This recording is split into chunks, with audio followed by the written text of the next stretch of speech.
एक काम करो, केपी थिएटर से लेके यहाँ से इधर 2 किलोमीटर दूर तक चेक कर लो। कहीं पे कोई सबूत वगैरह मिलता है क्या? मतलब कांच वगैरह का टुकड़ा टूटा होगा, वो देख लेना। और पैदल जाना। 2 किलोमीटर सर? पैदल चलो।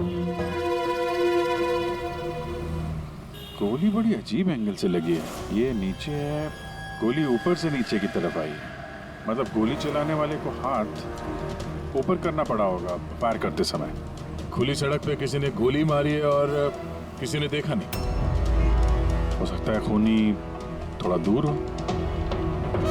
फिर भी मुश्किल है निशाना लगाना ये चलती गाड़ी पे, और वो भी तब जब खूनी किसी गाड़ी पे हो या बाइक पे।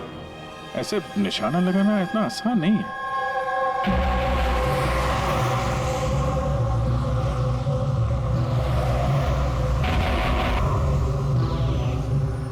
रास्ते में कहीं पे गाड़ी रोकी थी तुमने?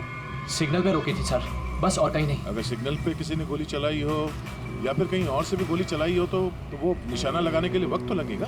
तो किसी ने गोली मारते हुए किसी को देखा कैसे नहीं? हेलो, हाँ सर, ठीक है सर, हम लोग पहुंच रहे हैं। क्या हुआ? एसीपी साहब का फोन था, एक और लाश मिली है कामरे ब्रिज के नीचे।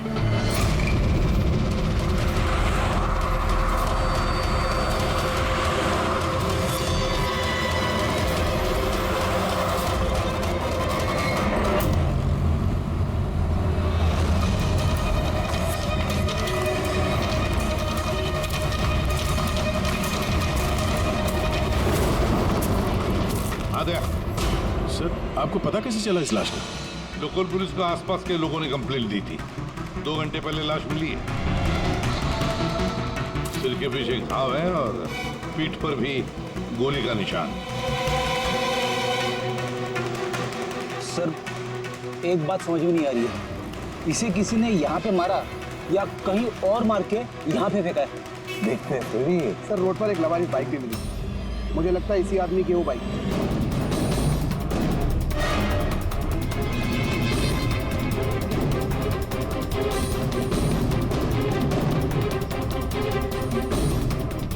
Skid mark. सर, ऐसा लगता है ये आदमी बाइक पे जा रहा होगा, किसी ने पीछे से गोली मार दी, डिसबैलेंस हो गया, गाड़ी बाइक स्किड के किसी चीज से यहाँ पे टकराई होगी और उसकी बॉडी यहाँ नीचे गिर गई। सर पे चोट उस वक्त लग गया होगा।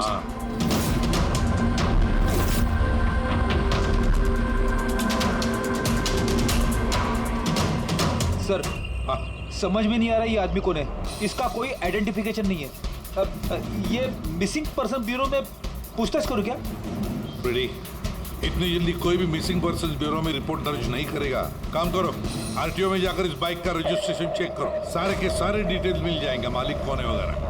दूसरे केस का क्या हुआ, कुछ पता चला? नहीं सर, बड़ा अजीब केस है, समझ में नहीं आ रहा गोली किसने चलाई और कहाँ से।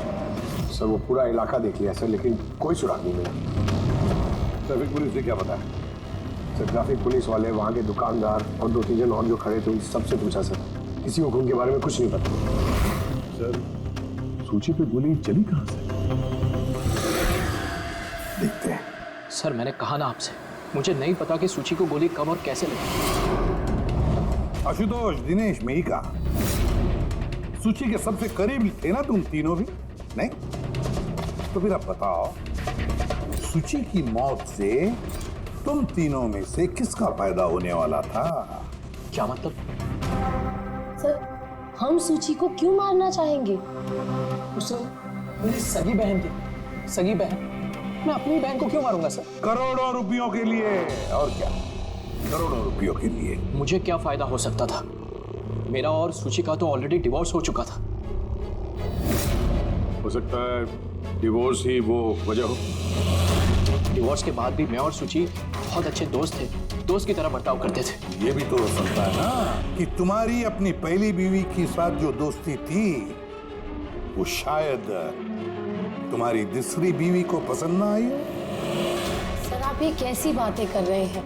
मुझे इनकी दोस्ती से क्या प्रॉब्लम होगी? मुझे इनकी दोस्ती से कोई प्रॉब्लम नहीं थी। मैं बिल्कुल भी इनसिक्योर टाइप की लड़की नहीं हूँ।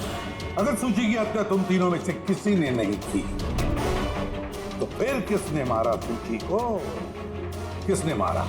मैं बताता हूं आपको। सूची एक एनजीओ में काम करती थी। उसने वहां पर शैली नाम की एक अकाउंटेंट का भांडाफोड़ किया था, क्योंकि शैली पैसे को लेकर हेराफेरी कर रही थी। तुम्हें लगता है कि शैली का हाथ हो सकता है सबके पीछे? जी हाँ सर, कई बार शैली ने उसको धमकी भी दी थी। सर मुझे तो लगता है कि ये काम पृथ्वी का हो सकता है।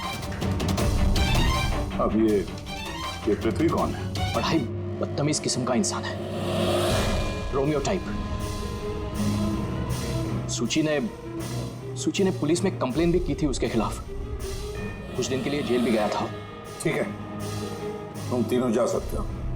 Thank you sir. Thank you sir.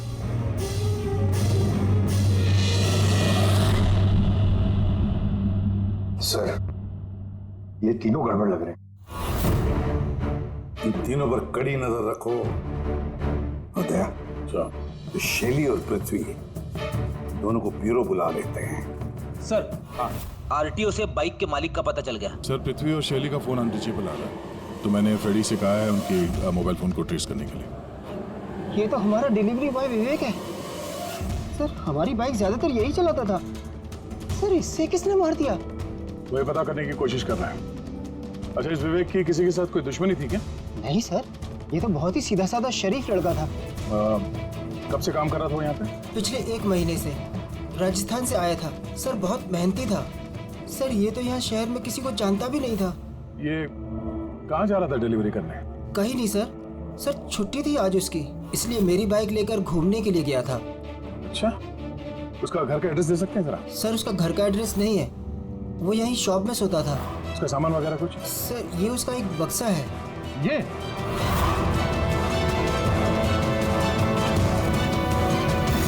Sir, ये विवेक के बॉक्सेस और सारे सामान चेक किए मैंने। उसमें ये सर्कस के पैम्फलेट्स के अलावा और कुछ नहीं मिला। या तो उसे सर्कस बहुत ही ज्यादा पसंद होगा, या फिर अपने फ्री टाइम में ये पैम्फलेट बना के वो पैसे कमाता होगा। एक ऐसा मर्डर जिसमें सस्पेक्ट ही नहीं है। आखिर से विवेक जैसे गरीब आदमी को मार के किसी को क्या फायदा हो सकता है? यही तो फिर ये सूची का दूसरा मर्डर, जिसमें कई लोगों पर हमें शक है। उनमें से कोई भी गाड़ी के पास जाकर के गोली चला सकता था सूची पर। नहीं बस, आई एम सॉरी बट मैं तुम्हारी बात से सहमत नहीं हूँ। कौन सी बात से? यही कि किसी ने इसे पास से गोली मारी। क्या मतलब? मतलब ये यार, ये तो राइफल की गोली है।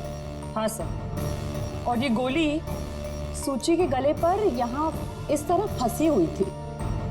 गोली राइफल से चली है तो काफी दूर से चली होगी। हाँ बिल्कुल, दूर से भी और बहुत ऊंचाई से भी। हाँ मैं बताता हूँ।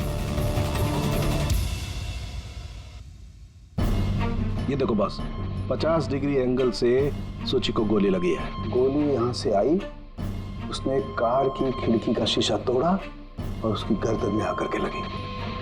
ये गोली जिस एंगल से आई है सर, कितनी दूर से चली होगी गोली सर? लगभग 70 फीट की ऊंचाई से। किसी बिल्डिंग से गोली चलाई है। स्नाइपर तैयार बैठा था बिल्डिंग के ऊपर गोली चलाने के लिए। काम करो, जरा इस एरिया का मैप निकालो। तो गोली गाड़ी के बाई तरफ से आई थी, और बाई तरफ तकरीबन बहुत सारे ये बिल्डिंग्स और हाई राइज टावर्स है सर। तो जिस जगह पर दोनों का झगड़ा हुआ, वहां से लेके सूची की लाश जहां पे मिली, उसके बीच में तकरीबन 15 से 20 टावर्स है। इन्हीं में से किसी एक बिल्डिंग से गोली चली होगी।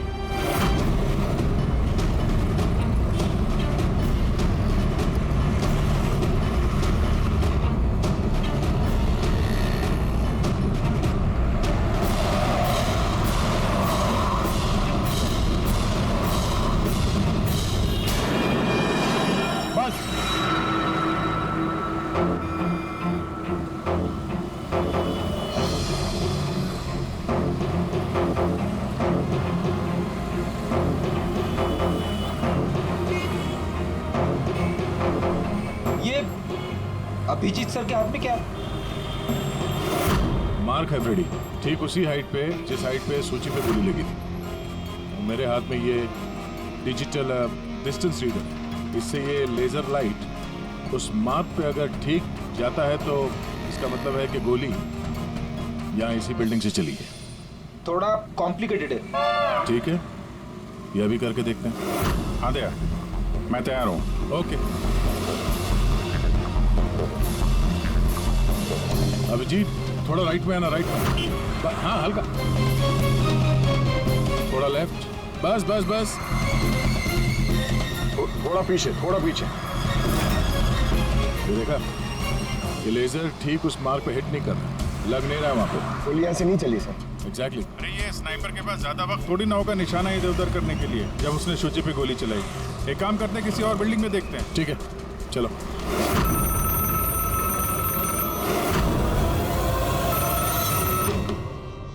हेलो। हाँ हेलो, क्या ये फैंटेसी सर्कस जयपुर राजस्थान का ऑफिस है? जी हाँ, बोलिए। देखिए, मैं मुंबई सीआईडी से एसीपी प्रद्युमन बोल रहा हूँ। क्या आपके यहाँ कोई विवेक काम करता था? हाँ हाँ, जानता हूँ विवेक को, वो इसी सर्कस में काम करता था। क्या हो गया? क्या काम करता था वो, कुछ बता सकते हैं? देखिए साहब, अगर सारा दिन आपसे फोन पे लगा रहोगे ना तो मेरा शो कैंसिल हो जाएगा। मैं आपकी बात अपने मालिक को बोलता हूँ, वो आपको कॉल करेंगे, समझे? हेलो।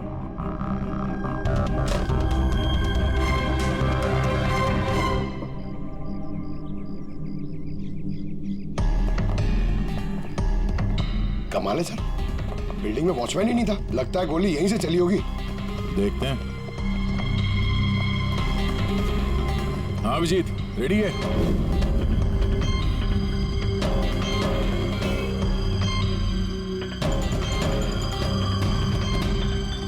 नहीं अभिजीत, यहां से निशाना कुछ ठीक से लग नहीं रहा। थोड़ा राइट में आना, राइट में, और थोड़ा।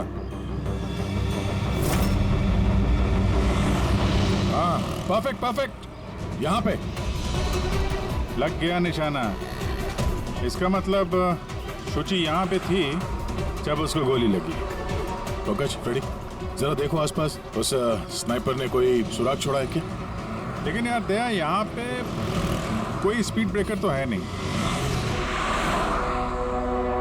ऐसा कौन सा स्नाइपर था जो वहाँ बिल्डिंग पे बैठ के इतनी तेज चलती हुई गाड़ी पे ऐसा निशाना लगाए जो शुचि की गर्दन पे जाके लगे? हाँ, ये बात तो है। आशुतोष, जब तुम्हारी गाड़ी ये यहाँ पर थी जी, तभी किसी वजह से तुम्हारी गाड़ी को स्लो करना पड़ा हो या फिर रोकना पड़ा हो, कुछ याद है? हाँ सर, मैं जब ड्राइव कर रहा था तो गाड़ी के आगे एक भिखारी आया था। मुझे ब्रेक मारनी पड़ी थी। भिखारी? हाँ, क्या हुआ? इस तरफ कुछ भी नहीं है। कुछ भी नहीं? वहां भी कुछ नहीं है सर। ये भिखारी दिखने में कैसा था? सर, उसके एक हाथ में बैसाखी थी, लाल रंग का पोटला, गले में गमछा और शायद आधा गंजा था। अभिजीत, इस फ्लाईओवर के नीचे बहुत भिखारी बैठे हुए होते हैं, उन्हीं में से कोई एक होगा। मैंने सुना जो आशुतोष ने बताया भिखारी के बारे में। मैं यहाँ नीचे जाके देखता हूँ। कौन हो तुम लोग? इससे पूछ के यहाँ पे आए? तुम यहाँ के वॉचमैन हो? ड्यूटी पे क्यों नहीं थे? मेरी मर्जी। और तुम कौन होते हो मुझे ड्यूटी सिखाने वाले? सीआईडी। सीआईडी? चाहते हो तुम्हारे वजह से यहाँ पे एक औरत का खून हो गया? मेरी वजह से खून? किसी ने यहाँ छत से नीचे एक औरत पे गोली मारी। क्या जानते हो उसके बारे में?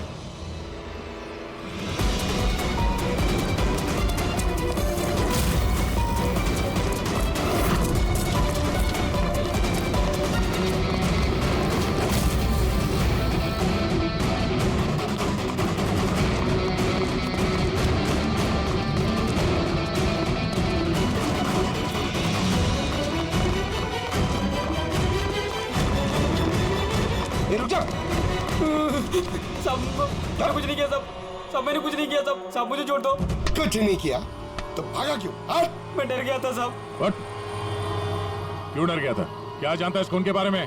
साहब, मैंने पैसे लिए थे, लेकिन उसने ये नहीं बताया था कि वो किसी का खून करने वाला है साहब। कौन था वो आदमी? पहले कभी देखा नहीं साहब। उसने बोला कि वो बिल्डिंग की छत पे अपनी गर्लफ्रेंड को प्रपोज करने वाला है साहब। उसने 2 घंटे को 15,000 रुपए दिए थे साहब। मैंने तो इतने 1 महीने में भी नहीं कमाए साहब। उसने हेलमेट पहन रखा था और चश्मा लगाया हुआ था।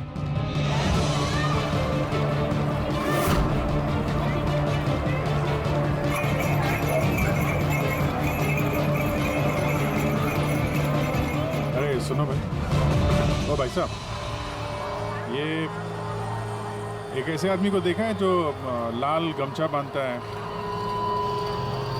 अरे लाल रंग की पोटली रखता है और बैसाखी से चलता है। क्या?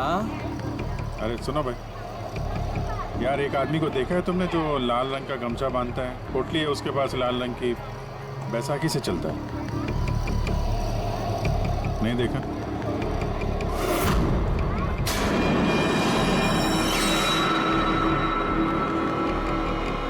अरे सुनना जरा, अरे सुनो भाई, बात करनी है यार। अरे ए, क्या कर रहा है भाई? अरे रुको यार।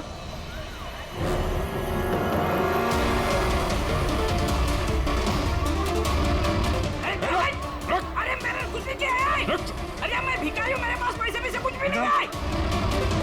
अरे कौन हो? छोड़ दो मुझे। अपाहिज होने का नाटक कर रहा है। तुझे मालूम है बिना पैर के आदमी कैसे जीता है? अरे कौन हो तुम? क्या चाहते हो? मेरे पास पैसे भी से नहीं, मैं रास्ते का भिखारी भी बन के जीता। तो जानबूझ के उस लाल वाली गाड़ी के नीचे गिरा था ना? कौन सी लाल गाड़ी? मैं किसी गाड़ी के आगे नहीं आया। साहब क्या दादागिरी है, आप इसे छोड़ दीजिए वरना ठीक नहीं होगा, मैं बता देता हूँ। CID से हूँ मैं। किधर जरा, हाँ? शराफत से बता दे, वरना मैं अपने पे आ गया तो बहुत भारी पड़ेगा। नहीं नहीं साहब, आप पक्का CID से तो बताता हूँ। वो एक आदमी ने मुझे पैसा दिया था ये सब करने के लिए, और उसने कहा था कि जैसे ही लाल गाड़ी आती है तुम उसके आगे गिर जाना, तो मैं गिर गया साहब। तुझे पता कैसे चला कि लाल गाड़ी कब आएगी? वो छत पे एक आदमी खड़ा रह के इशारा करने वाला था, जैसे उसने इशारा करना मैं गाड़ी के आगे गिरना, ऐसा हमारा प्लान था साहब। तुझे मालूम है एक औरत का खून हो गया तेरे इस प्लान के चक्कर में? साहब मुझे माफ कर दो, मैं रास्ते का भिखारी हूँ, देखो मेरी हालत कैसी है साहब, मुझे छोड़ दो। चल ये बता, वो आदमी कैसा था दिखने में? नहीं वो साहब मोटरसाइकिल पे आया था, हेलमेट पहने हुआ था, तो चेहरा दिखाई नहीं दिया। अरे यार कुछ तो देखा होगा, कुछ सुना होगा तूने? उसका फोन आया था, सामने वाले ने कहा था कि जल्दी जल्दी मिलने आओ, तो हाँ तो उसने कहा था कि मैं पहुँचता हूँ। कहाँ पहुँचने का बोला था, कुछ याद है? कुछ सुना तूने? हाँ याद आया, भांडुप मिल। हाँ भांडुप मिल, भांडुप मिल, अच्छा ठीक है वापस आ जाओ, मैं सर को इन्फॉर्म करता हूँ। Okay sir. हाँ अभिजीत भांडुप मिल से वापस आ रहा है। उसका कहना है कि मिल एकदम सुनसान पड़ा है, कोई सुराग हाथ नहीं लगा उसके। खूनी तो वहीं पे भाग कर गया होगा, हो सकता है अभिजीत पहुंचने से पहले वो वहां से गायब हो गया। पंकज, हाँ सर।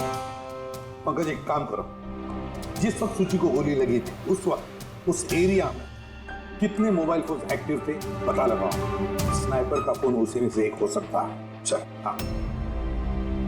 पंकज ये भी देखना कि उनमें से कितने लोग भांडुप मिल गए थे।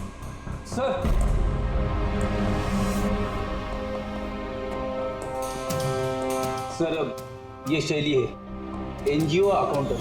सूची एक NGO में काम करती थी, उसने वहां पर शैली नाम की एक अकाउंटेंट का भांडाफोड़ किया था। और ये पृथ्वी है जिनके खिलाफ सूची ने रिपोर्ट लिखवाई थी। सूची ने पुलिस में कंप्लेन भी की थी उसके खिलाफ, कुछ दिन के लिए जेल भी गया था। आपने सोच भी कैसे लिया कि सूची के खून में मेरा हाथ हो सकता है? हाँ सर, मैंने भी ऐसा कुछ नहीं किया, मैंने किसी का मर्डर नहीं किया सर। शैली तुम्हारी नौकरी चली गई थी सूची के वजह से, और उसके बाद से तुम्हें अभी तक कोई नौकरी मिली नहीं। उधार के पैसे ले लेके घर का खर्चा चला रही हो तुम, हाँ? और पृथ्वी, एक हफ्ते तक तुम्हें जेल में रहना पड़ा, अपने मोहल्ले में काफी बदनामी हुई तुम्हारी, क्यों? तो क्या हुआ? अगर मुझे बदनामी का इतना डर होता तो मैं अपना घर बदल लेता, मर्डर थोड़ी ना करूंगा मैं किसी का। एंड सर ऐसा नहीं है कि मुझे कोई जॉब नहीं मिल रही है, इट्स जस्ट लाइक कि मुझे मेरे लायक कोई जॉब नहीं मिल रही है, इस वजह से मैं कहीं ज्वाइन नहीं कर रही हूँ। आपको आशुतोष और उसकी नई पत्नी मिहिका से पूछताछ करनी चाहिए।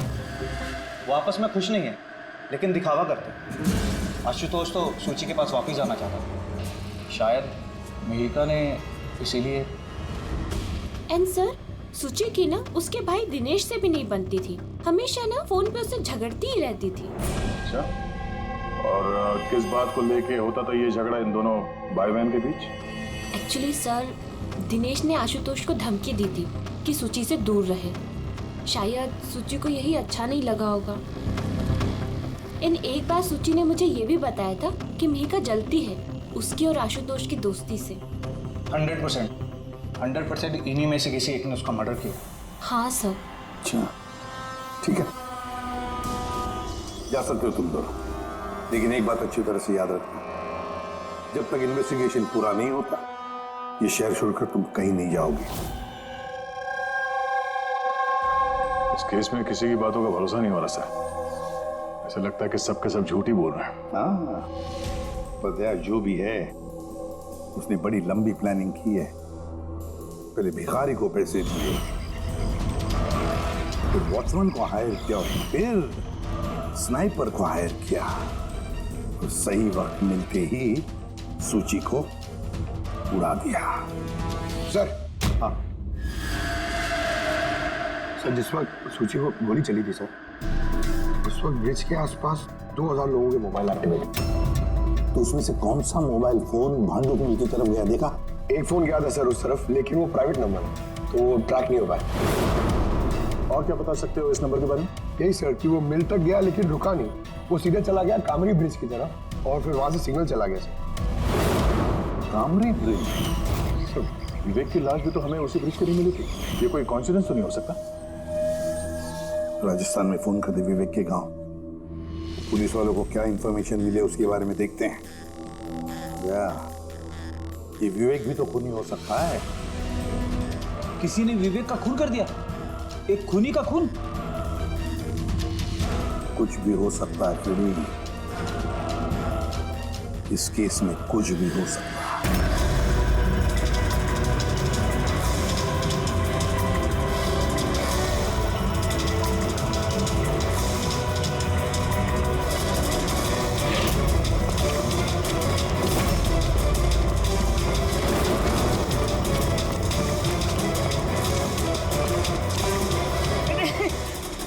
अबे बार बार भागता क्यों है? हैं?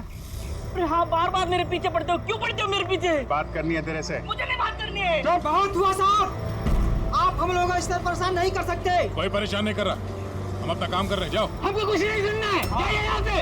अरे एक आदमी का खून हो गया, समझ में नहीं आता। हाँ तो क्या हम लोगों ने खून किया है? हाँ, हम लोग गरीब लोग हैं, भीख मांग के खाते हैं, तो इसका मतलब हम पे इल्जाम डाल देंगे आप लोग? हाँ देखो ना।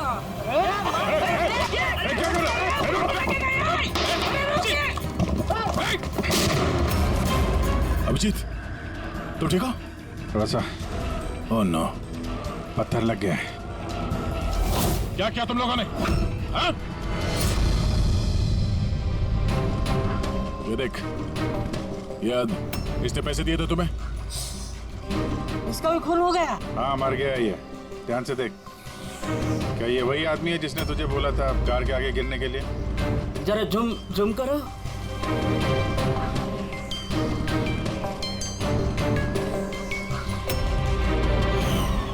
ऐसी घड़ी उसने भी पहनी थी। शायद जिसने पैसे दिए होंगे इस आदमी को, उसी ने सबूत मिटाने के लिए इसे भी मार दिया। हाँ पंकज। हाँ अच्छा। ओह ठीक है ठीक है। Okay thank you. पंकज का फोन था, बता रहा था कि विवेक राजस्थान में किसी सर्कस में काम कर रहा था, निशानेबाज था। 1 महीने पहले उसने सर्कस की नौकरी छोड़ दी। कह रहा था कि मुंबई में कोई अच्छी नौकरी लगी है उसे। और हाँ, जाते जाते वहां से वो राइफल वो भी चुरा के ले गया। राइफल चुरा के आया था? सूची की सुपारी लेकर आया होगा यहाँ पे, और ये दुकान पे इसलिए काम कर रहा था ताकि किसी को शक ना हो। हाँ, और इस पूरे जुर्म का जो मास्टरमाइंड है वो राजस्थान तो गया होगा इस विवेक को सुपारी देने के लिए। है कौन ये मास्टरमाइंड जो आंखों के सामने रहकर भी नजर नहीं आ रहा है?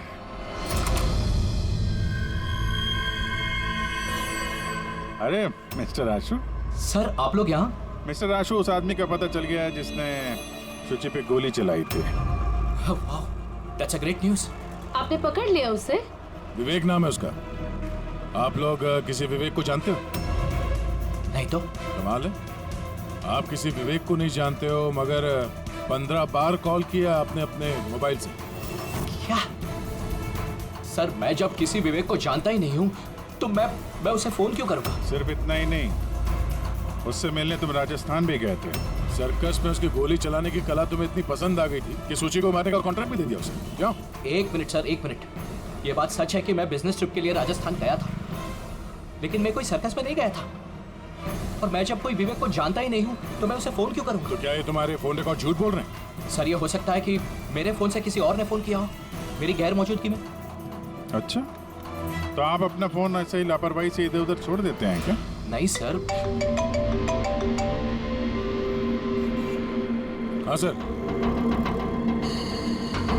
अच्छा ठीक है sir, okay sir, okay. Doctor Salunke का फोन था, हमें फॉरेंसिक लैब में बुलाया आशुतोष को लेके।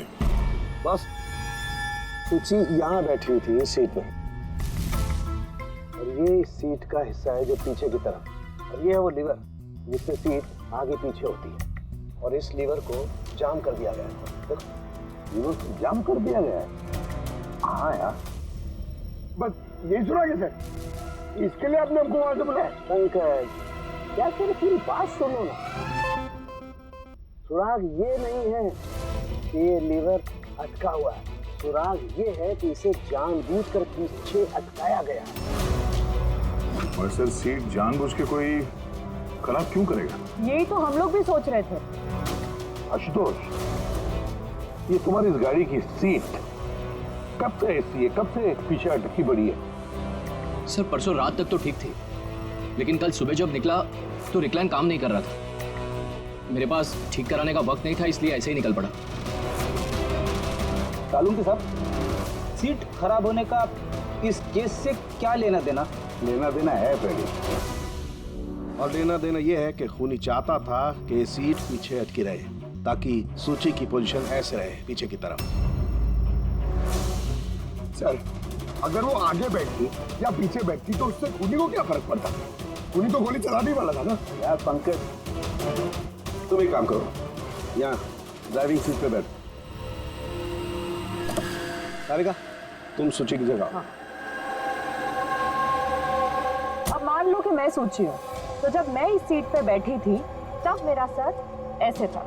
बस सूची का सर यहाँ होने का फायदा खूनी को तब मिलता जब उसका एम सूची नहीं, ड्राइविंग सीट पर बैठा हुआ आदमी होता, मतलब आशुतोष होता। लेकिन आशुतोष को किसी भी वजह से बहुत जबरदस्त ब्रेक लगाना पड़ा। ब्रेक की वजह से झटका लगा और झटके में सूची आगे आई, और बस गोली आशुतोष को लगने की बजाय सूची को लग गई। सर, इसका मतलब आशुतोष खूनी नहीं है, बल्कि कोई उसका खून करना चाहता है।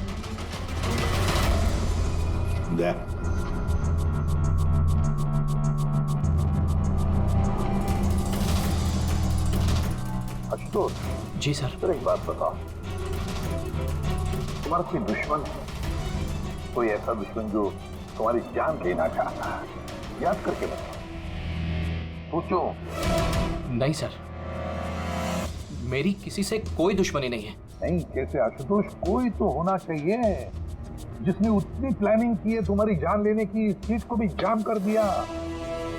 नहीं सर, ये हो ही नहीं सकता, क्योंकि ये गाड़ी की एक ही चाबी है और वो चाबी हमेशा मेरे पास ही रहती है। मुझे तो खुद समझ में नहीं आता सर कि ये सब क्या हो रहा है। कोई बात नहीं आशुतोष, वो जो कोई भी है हम पता करने की कोशिश करेंगे कि कौन है वो जो तुम्हें मारना चाहता है। ठीक है, चलो चलते हैं, आ जाओ। जी सर। सर, हमने आशुतोष को जाने क्यों दिया? अगर खूनी ने फिर से हमला कर दिया तो? देखते रहना पंकज, अब हम आशुतोष की हर मूवमेंट को ट्रैक करेंगे, हर बात हमें सुनाई पड़ेगी। सर, वो किसे? ट्रांसमीटर बग जो लगाया है।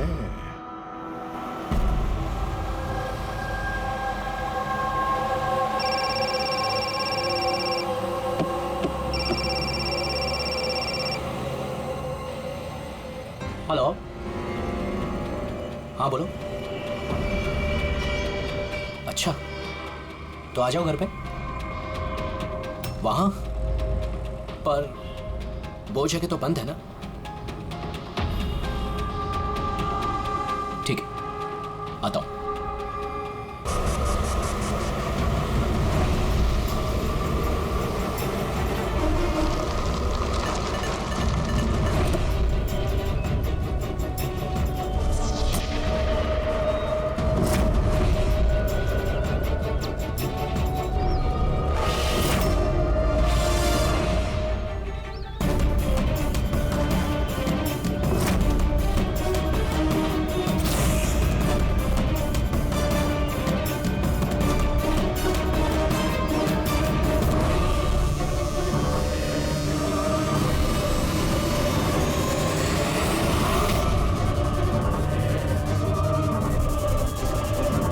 क्या कर रहे हो?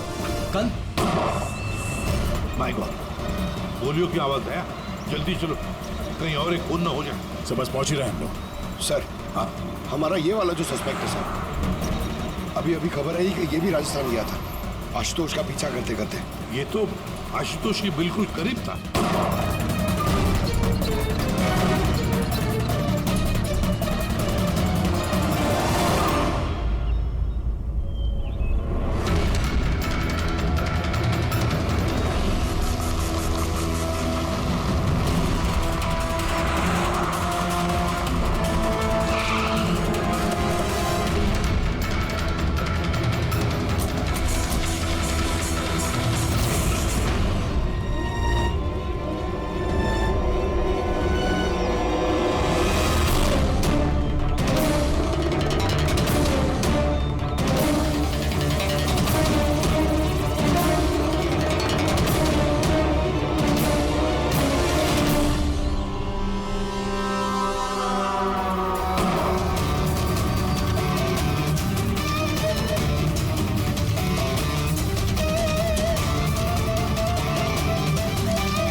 दिनेश, सर मैं सूची का भाई मर गया सर। मैंने कुछ नहीं किया सर। ये मुझे मारना चाहता था सर। ये मारना चाहता था मुझे। क्यों मारना चाहता था इसमें? सर इसे लग रहा था कि इसकी बहन की बर्बादी का जिम्मेदार मैं हूँ। शादी के बाद सूची डिप्रेशन में चली गई थी और उसे अपने आप को मारने की भी कोशिश की। और ये सब मैं नहीं जानता था सर, बिल्कुल नहीं जानता था। जाने अनजाने में इन दोनों की मौत का जिम्मेदार मैं बना हूँ। जाने अनजाने। पंकज, इसे जरा छांव में बिठा दो। मेरी फोरेंसिक लैब भेज दो।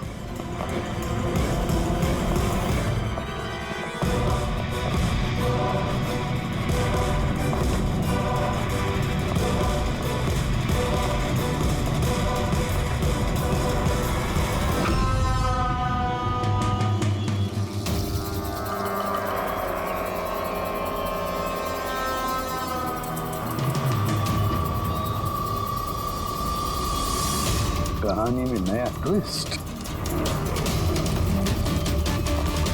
Ashutosh,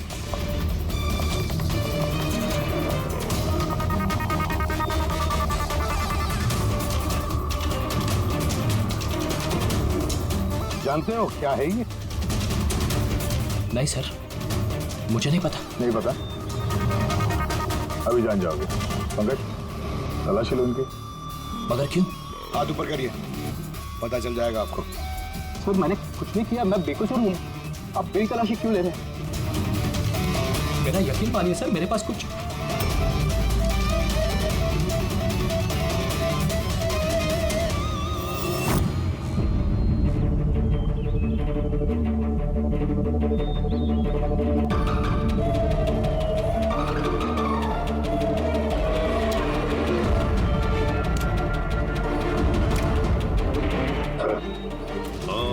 rubber bullets. मुझे नहीं पता सर, इससे क्या साबित होता है? क्या साबित होता है? हा? तुमने इस गन से दिनेश का खून किया, असली बुलेट से। हा? तो फिर ये गन कैसे आई तुम्हारे पास? और वो नकली रबर बुलेट कैसे फायर हुआ और कब?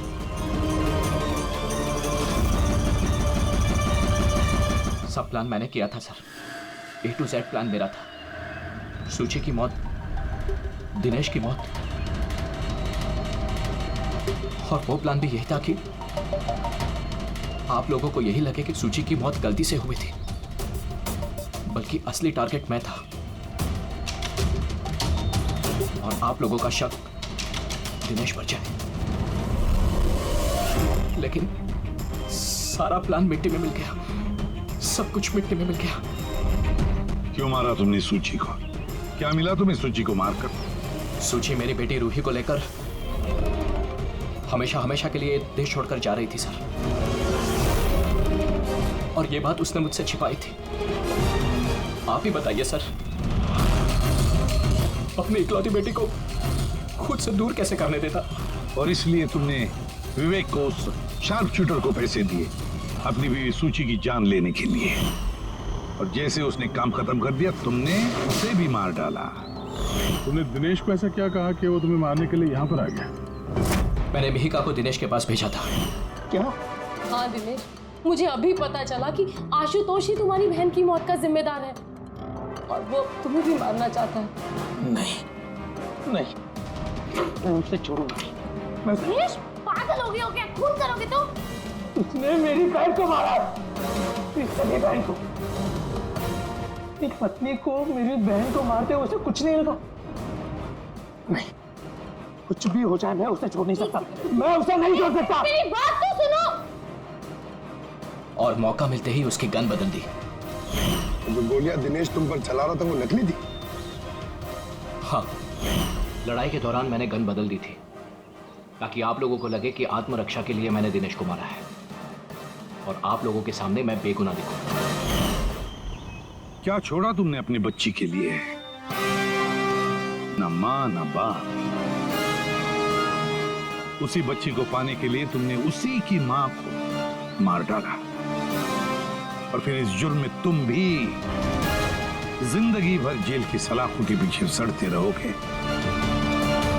बताओ आशुतोष, क्या मिला तुम्हें अपनी बच्ची को इस तरह से अनाथ करके?